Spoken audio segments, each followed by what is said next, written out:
시청자 여러분 안녕하십니까? 기자들의 눈 김양훈입니다. 오토레스 청라 현장으로 우리 기자들의 눈이 나왔는데요. 중고매매단지 건물은 전부 다 완공이 됐습니다.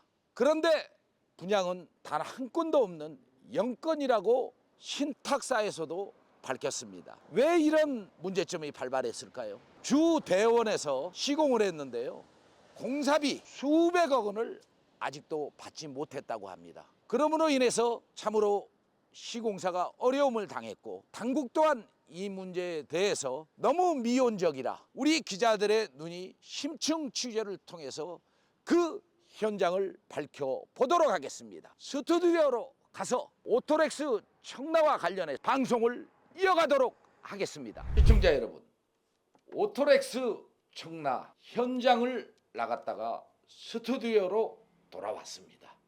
이제부터 주대원과 오토렉스 청라와 관련해서 어떤 문제가 있었는지 디테일하게 말씀을 드리겠습니다. 국내 최대 규모의 중고 자동차 매매 수출단지 인천 오토렉스 청라입니다.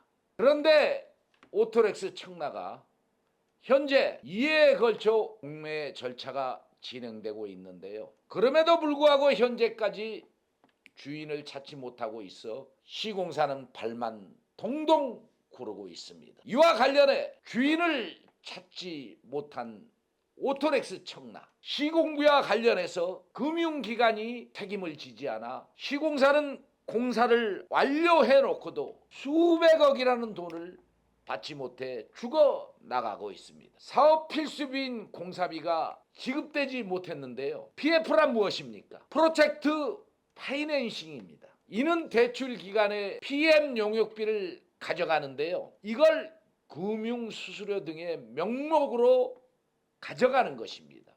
그런데 이번 오토렉스 청라와 관련해서 금융기관에서 약 182억 원을 선집행했습니다. 이는 신탁사의 수수료로 약정에 따라 최우선 지급으로 명시되어 있어 부실 부동산 PF의 민낯을 여실히 보여주고 있는 사례로서 논란을 불러오고 있습니다. 시공사 보호 없는 부동산 PF의 고질적인 문제, 정말 짓고 나면 나몰라라는 사실입니다. 오토렉스 청라와 같은 사태는 국내 부동산 PF의 고질적인 부실 구조 문제와 시행사의 도덕적인 해이가 결합된 것에 기인한 것으로 보이고 있습니다. 부동산 PF 부실 구조와 관련해 문제는 어제 오늘의 문제가 아니라는 것입니다. 이미 이와 관련하여 건사는 한국건설산업연구원을 말하고 있습니다.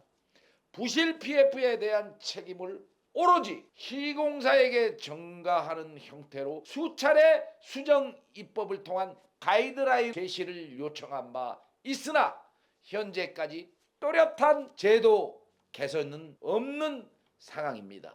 정부는 올해 들어서야 시행사의 자본력을 높이기 위하여 사업비 대비 자기 자본 비율에 따른 구간 설정 및 등급 부여, 이에 따른 대출 위험 가중치 차등 적용하는 방안을 강구 중으로 금융위원회에서 올해 4분기 중 PF 사업 구조 개편 종합 방안을 발표할 예정으로 보이는데요. 그러나 아직도 구체적인 방안에 대하여 확정되지 않았기에 이러한 제도가 실제 적용되기까지는 다소 시일이 필요해 보입니다. 시행사 자금 부족, 신탁사 책임 회피, PF 금융기관 찜찜한 수수료 선치, 책임은 다시 시공사. 이런 흐름인데요. 부동산 PF 대출 금액은 공사비를 감안하여 확보 및 실행함으로 PF 대출이 실행되었다라고 한다면 공사비의 지급은 특별한 사유가 없는 한 공정률에 맞추어 지급되는 것으로 보는 것이 일반적인 시각입니다. 주대우는 오토렉스 청라 또한 사전 분양 40%에 대한 시행사의 확약과 PF 대출을 통하여 최초 도급계약금의 80% 공사비 확보, 공사 완료 시 사용 승인까지 공사도급 금액의 90% 지급을 전제 조건으로 PF 대출 기간에 대한 책임 준공 확약서를 제출하고 공사를 진행했습니다. 이 부분도 우리는 시공사를 통해서 확인이 됐습니다. 공사 도중 공기 현장 사유 발생 및 추가 공사 사항이 발생됐지만 시행사와 신탁사는 이를 승인하지 않았고 부득이 PF 대출 기간에 대한 책임 준공 확약에 따라 자체 비용을 투입하여 돌건 공사 등을 진행하여 2023년 8월 14일 준공 기한 내 오토렉스 청라를 준공했습니다. 하지만 시행사가 약속한 사전 분양 40%는 일건도 입주로 완료되지 않았고 사업자금 부족으로 공사비 지급이 이루어지지 않았음에도 신탁사는 갈령 부동산 신탁이라는 명목으로 시행사에게 책임을 미루며 자신의 책임을 회피하고 있어 이는 먹튀로 풀이되고 있습니다. PF 대출 실행 시 PM 수수료, 금융 수수료 명목으로 전체 대출금의 약 10% 182억 원에 달하는 금액을 선집행되었음에도 그 누구 하나도 책임을 지지 않으려 하고 결국 그 책임은 고스란히 시공사인 주대원이 짊어지고 있는 형태로 보이는 것이 업계에서 바라보는 시각과 시공사 측에서도 너무 억울하다고 분통을 터뜨리고 있습니다. 금융수수료를 받았다면은 PF와 관련해서 책임을 지겠다라는 거 아닙니까?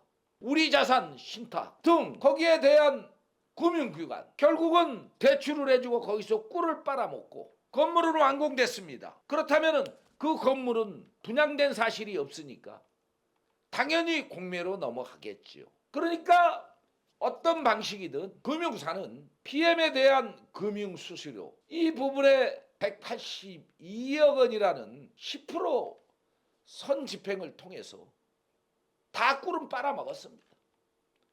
결국은 여기서 죽어나는 것은 시공사입니다. 아직 시공사가 공정률에 따라 공사를 완료했는데 왜 공사비를 지급하지 않는지 도무지 상식적으로 이해가 되질 않습니다. 그런 어려운 과정에서도 다행히 주 대원은 공사비 지급을 받지 못했지만 상생을 위한 협력의 차원으로 하도급 대금은 지연 없이 모두 지급함으로써 협력업체로까지의 피해 확산을 막을 수 있었다라는 후문입니다. 당국의 공정거래에 대한 전사적인 입장이 요구되고 있습니다. 각각 을의 상황에서 을은 열심히 일했습니다. 이건 상식적인 얘기를 하는 겁니다, 시청자 여러분.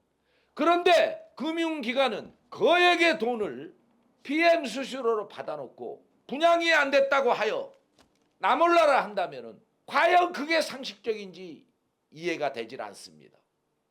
시청자 여러분 어떻게 생각하십니까? 이거야말로 악덕 기업들의 전횡이 아닌지.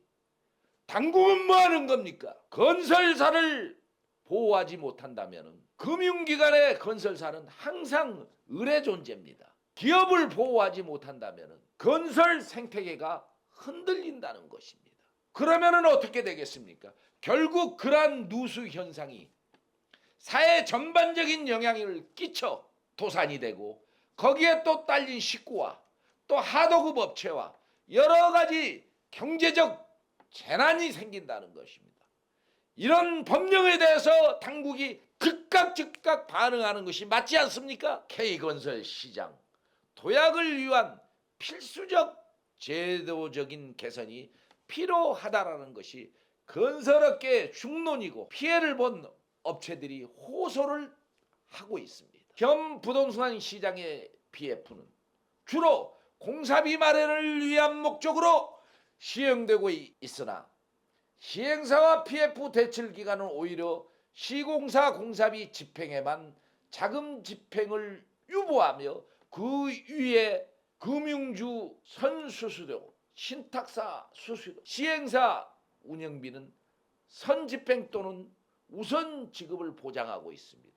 PF가 주로 시공사의 신용도를 중요한 근거로 기표되는 것임을 고려할 때 시공사 신용도로 일으켜진 PF 자금의 집행이 오히려 시공사 일방만의 피해만을 강요하며 건설 산업의 전반에 걸쳐 심각한 문제를 초래하고 있다는 것입니다. PF가 주로 시공사의 신용도를 중요한 근거로 기표되는 것임을 고려할 때 시공사 신용도로 일으켜진 PF 자금의 집행이 오히려 시공사 일방적 피해만을 강요하며 건설 산업 전반에 걸쳐 심각한 문제를 초래할 수 있다는 의견인데요. 이런 폐단을 조속히 시정해 달라는 것이 업계의 반응입니다. 지난 4일 금융당국에 따르면 금융위원회는 오는 4분기 10월에서 12월을 얘기하고 있습니다. PF 사후 구조 개편 종합방안을 발표할 예정이며 이는 시행사의 사업비 대비 자기 자본 비율에 따라 대출의 유형 가중치를 차등하는 방안으로 김병환 금융위원장도 해외 부동산 PF 자기 자본 비율은 약 30% 수준으로 파악되고 있다는 것입니다. 우리나라의 경우 3에서 5% 수준으로 분석된다라며 시행사의 자기 자본 비율을 올려 선제적으로 리스크 관리에 나서야 한다고 강조를 했다는 사실입니다. 주 대응 관계자도 민간 토국공사에서 시행사와 PF 금융, 신탁사 등의 문제로 인해 규칙 사유가 없는 건설사가 피해를 입는 경우가 상당하다라면서 PF 구조화로 인하여 시공사만 당하고 짐을 지고 가는 것은 금감원이 나서야 한다는 목소리를 냈습니다. 이를 막기 위해서 주 대원은 금감원, 국회 다방면으로 진정서를 냈다고 합니다. 법적 조치에 나서 진행 중이라는 사실도 밝혔습니다. 그러면서 자사의 움직임이 시발점이 되어 선의의 피해자가 발생되지 않기를 기대한다라며 국회 및 정부의 적극적인 개입과 제도 개선이 필요하다고 덧붙였습니다. 우리 자산신탁은 본지와 통화해서 저와 직접 통화를 했습니다. 현재 상황을 설명했는데요. 오토렉스 청라는 현재 분양이 하나도 되지 않았고 코로나 사태로 일부 분양자들까지 분양을 취소하며 한 푼도 받지 못한 상황으로 시행사 욕심 때문이라고 밝혔습니다. 그러면서 공매가 진행 중이라는 사실도 밝혔습니다. 약 한 40% 정도는 이미 입점주들이 들어오기로 돼 있다고 해서 계약을 했다라는. 저희는 투자자잖아요. 투자자들도 그 40% 정도는 계약자가 있다라고 해서 저희도 투자를 실행한 건데 계약자들이 그 당시 이게 처음 사업 시작할 때 코로나가 터져가지고 그 40%들이 다 싹 빠져나갔죠. PF는 실질적으로 신탁사에서 그 공사 금액에 대해서 보증을 해주는 거고 시공사는 그 책임 기간 안에 완공할 의무가 있는 거잖아요. 맞습니다. 돈을 받지 못했다라는 그 이유에 대한 신탁사 입장은 어떤 입장인가요? 우리는 40% 정도는 사전 청약자가 있다. 그런 걸 보고 들어간 거잖아요. 그 40%가 빠지니까 문제가 생긴 거죠. 투자자인 저희들도 1원도 회수를 못. 오늘 방송을 하는 것은 스카이데일리와 함께 이 모든 전반적인 사실을 취재했다라는 것입니다. 스카이데일리 공동 취재에서 오토렉스 청라 회장은 기사를 쓰면 고소하겠다고 밝혔습니다.